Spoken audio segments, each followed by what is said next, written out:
Today in this video we are going to discuss here deficient demand. Okay. In the previous video we have discussed excess demand, its reasons and impact. Okay. Here we are going to discuss the meaning of deficient demand. We will understand this concept with the help of graph. Okay. We will here also understand the concept of deflationary gap. Okay. So, let us start from the meaning of deficient demand.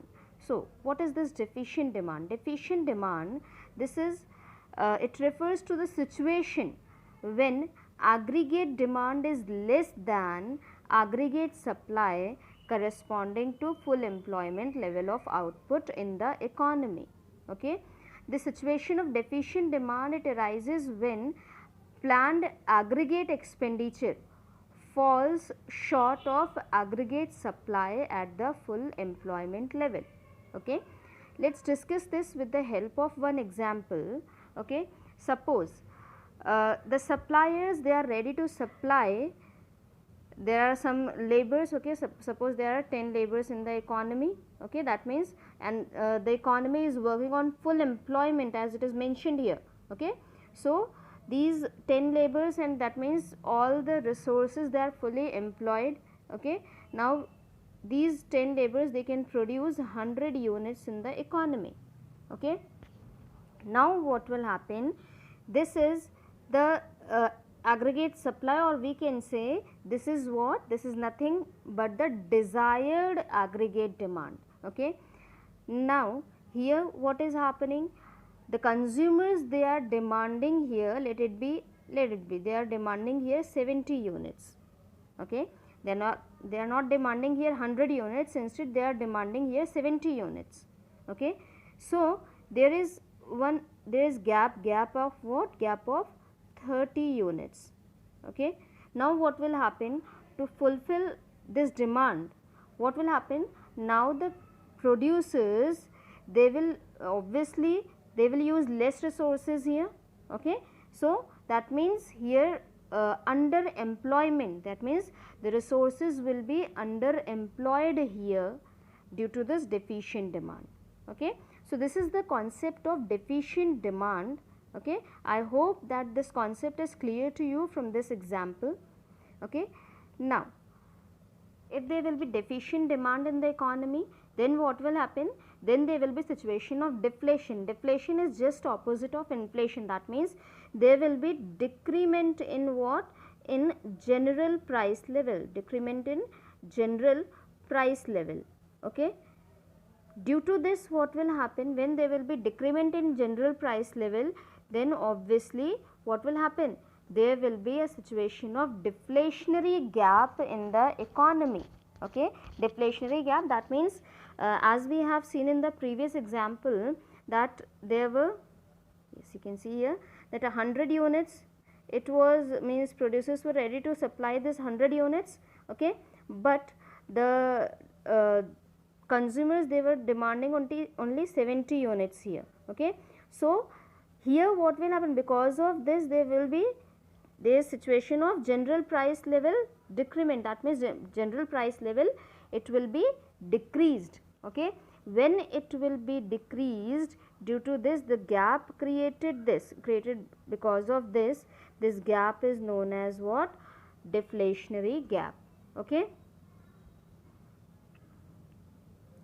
Now, what is this deflationary gap? The meaning of this deflationary gap. This deflationary gap is the gap by which actual aggregate demand falls short of aggregate demand required, that means the required aggregate demand to establish the full employment equilibrium in the economy. Okay. The example that we have taken earlier, in that example, actual aggregate demand, it was of what? It was of 70 units only. Okay. While the required aggregate demand, it was of 100 units. Clear? Because of this one, because of this mismatch, there is situation of deflationary gap in the economy. Okay. So, let us discuss this concept of deficient demand and deflationary gap with the help of graph. Okay. Now, here this graph on y axis, you can see we are showing here aggregate demand, and on x axis this is what? Income and employment. Okay. Here this y line, this is what? This is aggregate supply line. Okay. Aggregate supply line, this is originating from origin, and this is at 45 degrees. Okay. Now this aggregate supply line and this one, this is aggregate demand line. Okay. AD, that means the required AD, this is what? This is required AD, and both are intersecting at point G here. Okay. So this point, this G point, this is what? This is full employment. This is the situation of full employment in the economy. Okay. Now you can see this ON units, this is what? This is nothing but equilibrium level of income or output or employment in the economy. Okay. And this, the line shown with the red color, this is what? This is AD1, it will be AD1. Okay. That means this is what? This is the actual aggregate demand. Okay. Now this actual aggregate demand and this supply curve, they are intersecting here at point E. Okay.